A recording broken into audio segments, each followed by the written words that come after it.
E eu te pergunto, Buganza, pode tudo na campanha eleitoral pela internet? Pois é, faltam 32 dias, né, para a eleição. A disputa eleitoral deve ficar cada vez mais acirrada, intensa, principalmente na internet, só que tem várias regras que devem ser seguidas na campanha. Por exemplo, se você não sabe divulgar apoio, tá liberado, mas sem você impulsionar, por exemplo, sem você pagar nas redes sociais para que essas publicações apareçam para outras pessoas. Isso só pode ser feito, Raquel, pelo candidato, por pessoas comuns, não partidos políticos, né? Coligações, federações.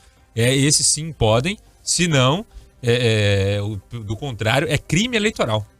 Exatamente, né? Eu não posso, por exemplo, apoiar um candidato e investir nele. Isso não pode ser feito, né? Isso. E para entender todas essas regras, nós estamos recebendo aqui no nosso estúdio o advogado Fernando Pérez, especialista em direito digital. Bom dia, doutor Fernando. Prazer em recebê-lo aqui novamente. Muito bom dia, é um prazer enorme estar aqui com todos vocês, com todos os ouvintes e discutir assuntos que são tão importantes para todos nós. Muito obrigado. É isso aí. E vamos começar aqui com a primeira pergunta, que é o seguinte: a gente já falou que não é possível aí esse impulsionamento, né? É permitida, por exemplo, a realização de enquetes?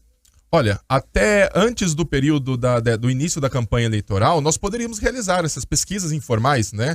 As enquetes, perguntar a opinião das pessoas, nossos amigos, dos usuários das redes sociais, por exemplo. Porém, agora, com o início da campanha, somente pesquisas oficiais, seguindo o que determina a Justiça Eleitoral.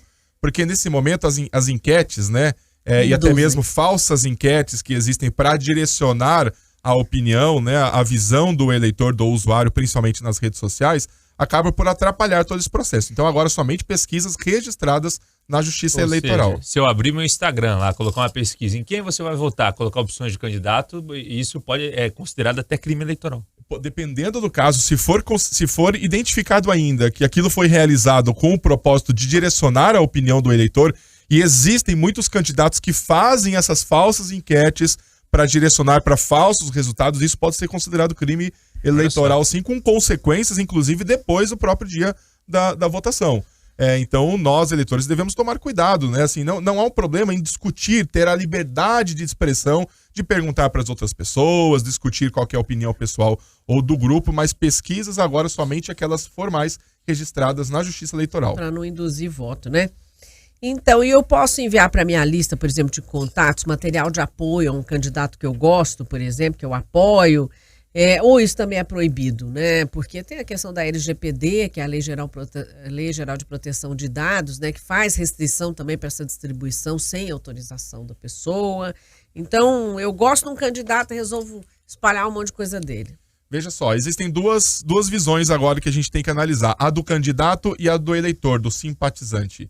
O candidato, ele não pode, sob hipótese alguma, enviar mensagens sob qualquer meio, ou seja, e-mail, redes sociais, WhatsApp e até mesmo telefone, para pessoas que não tenham previamente autorizado o recebimento dessas mensagens, o envio dessas mensagens.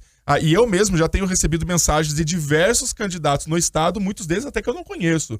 Ou seja, meu número de telefone com meu nome estão espalhados em algumas listas, né, alguns bancos de dados por aí, e eles estão, então, enviando sem a minha autorização.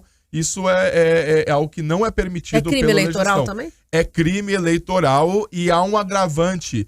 Se por um acaso for identificado que o candidato utiliza um sistema de envio em massa, e muitos deles utilizam, ou seja, para um robô, e é engraçado que a Justiça Eleitoral ela trata como robô.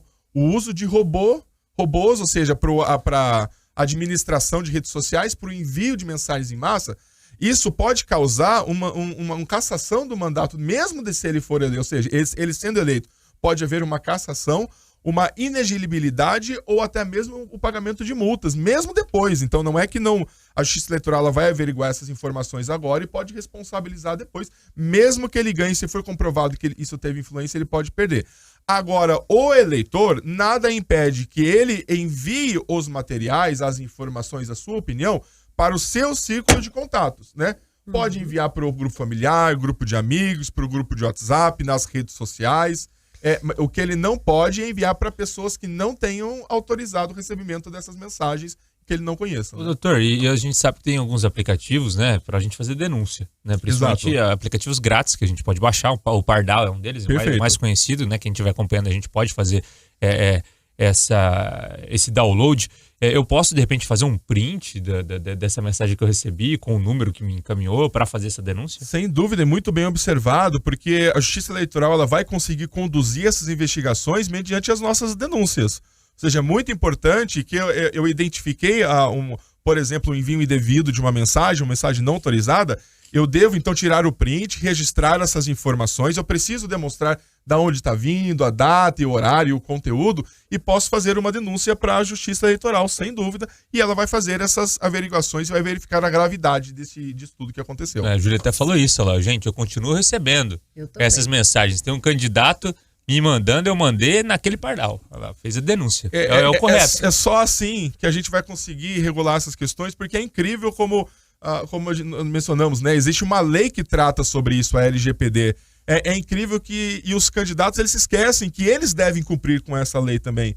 Então a Justiça Eleitoral ela é rígida, ela tem acompanhado as questões e é por meio dessas atitudes que a gente vai conseguir ter respeito aos nossos dados pessoais e a nossa privacidade também. Doutor, e digital influencer? O candidato pode contratar? Porque a gente tem influencers aí, mesmo de Londrina. Eu posso contratar, por exemplo, o Buganza para ele fazer campanha para um candidato?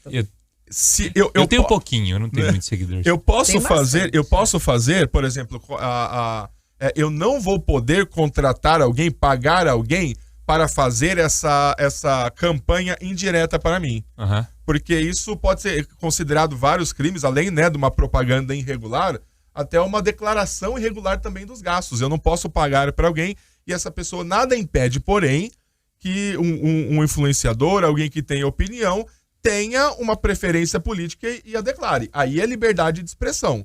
Ele não pode ser pago, e eu digo pago até mesmo com favores, com produtos, com serviços, né? Qualquer tipo de troca nesse sentido para essa questão. Ele pode emitir a sua opinião, mas não pode ser pago ou receber algo em troca. No caso de impulsionamento, tem um valor máximo? Ou pode gastar o que quiser? Pode gastar os 5 bilhões do fundo eleitoral? O candidato ele pode realizar esses gastos e a questão principal é que todo esse impulsionamento ele precisa ser registrado e declarado na campanha. Até o próprio, sabe quando a gente recebe a propaganda de um produto numa rede social? No caso do candidato, precisa aparecer que aquilo trata-se de uma propaganda eleitoral, precisa conter o CNPJ, a identificação da campanha. Então as próprias redes sociais elas já estão preparadas para esse tipo de impulsionamento durante a campanha. Ele não pode, o candidato também, pagar para publicar na página, no perfil de outra pessoa. Isso é propaganda irregular. Nem alguém, nem algum eleitor simpatizante pode fazer o impulsionamento, né, como nós comentamos, em nome do candidato. Antigamente, alguns candidatos tentavam burlar, dizendo, olha, eu não sabia que isso tinha acontecido. Sou inocente. Eu não autorizei, eu não estava sabendo, sou inocente. Mas isso não cola mais, a Justiça Eleitoral está atenta. É importante. A gente já falou do uso de robôs também, né? Que não pode. E como é que vai ser feita a fiscalização também? Na verdade, a gente tem os lugares específicos para fazer essas denúncias, né? E eles vão estar atentos, vão fiscalizar tudo que a gente mandar. A Justiça Eleitoral vai fiscalizar, vai ver. E, no caso necessário, vai fazer as devidas punições, né? Sem dúvida, né? Como isso comentou, nós temos um aplicativo, o Pardal, que pode ser utilizado. Da própria Justiça Eleitoral. Da própria Justiça Eleitoral. Existem os e-mails e outros canais de comunicação. Então é importante que essa informação chegue à Justiça Eleitoral. E é fato que não será viável conferir, analisar e fiscalizar tudo durante esses próximos 30, 32 dias até a data do primeiro turno, né? E do segundo turno também, pela quantidade, não só pelo tamanho da campanha, mas pela quantidade de infrações que estão sendo cometidas. Mas é muito importante que nós registremos essas provas, nós eleitores, né? Registremos essas provas e que possamos enviar, então, para a Justiça Eleitoral. A Justiça Eleitoral hoje, dentro das áreas do Judiciário, é uma das que mais está atentas e preparadas para a questão da internet. Já vem sendo discutido há alguns anos, inclusive com o propósito de evitar, de coibir, combater fake news e outras práticas. O Tribunal Superior Eleitoral tem conversado, inclusive, com os dirigentes, com os responsáveis das maiores redes sociais, das maiores plataformas, para justamente tentar, né, equilibrar tudo isso. É isso. Os nossos ouvintes bem atuantes ali. Wilson Melo, por favor, você não pode me chamar de antiga, Wilson. Ele falou assim que antes as pessoas pagavam, né, para publicar lá na internet, que eu que sou mais antiga devo lembrar disso. Antes pagavam pro jornal, que ele fala. E tinha candidato que pagava a página inteira. É verdade, Wilson. É verdade. No jornal, né? Saiu o jornal. Bastante no jornal, né? Agora com menos frequência, mas ainda sai. A pessoa comprava um espaço e colocava lá seus santinhos, vamos dizer assim, que depois espalhavam também. Jogavam, né? O que é possível também, né? Isso não está proibido, né? E o Marcelo coloca ali que internet é terra... desculpa. Não, imagina. Ele coloca aí que internet é terra de ninguém, impossível fiscalizar. É mais difícil, mas não é impossível. Agora não é, porque a gente tem vários meios, né? Essa questão é uma frase, internet é terra de ninguém.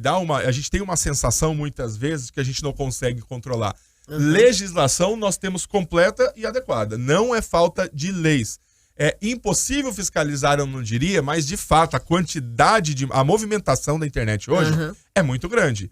E eu repito, falamos algumas vezes aqui, eu tenho esperanças de que isso pode mudar por meio das nossas iniciativas, como as denúncias, por exemplo. Então, numa próxima eleição, que aquele candidato que errou, que tem um entendimento errôneo sobre tudo isso, que ele possa rever os seus conceitos sobre como utilizar a internet. E entendo ainda que quem souber utilizar a internet da forma correta vai ter muito mais vantagem do que aquele que quis passar a perna na justiça ou até mesmo, né, em muitos casos, né? É isso. Fernando Pérez, muito obrigado pelos esclarecimentos. Estaremos juntos aqui ainda mais um mês aí, pelo menos, discutindo a eleição. Firmes. Esperamos contar com o seu apoio aí, com a sua qualidade de informação para a gente orientar os nossos eleitores e a nós mesmos. É isso. Muito obrigado. São 10h57. Tem um tempinho ainda? Acho que tem um tempinho para a gente, de repente, conversar com o nosso ouvinte ou até tentamos mais um assunto, né? Nós temos 2 minutinhos para conversar.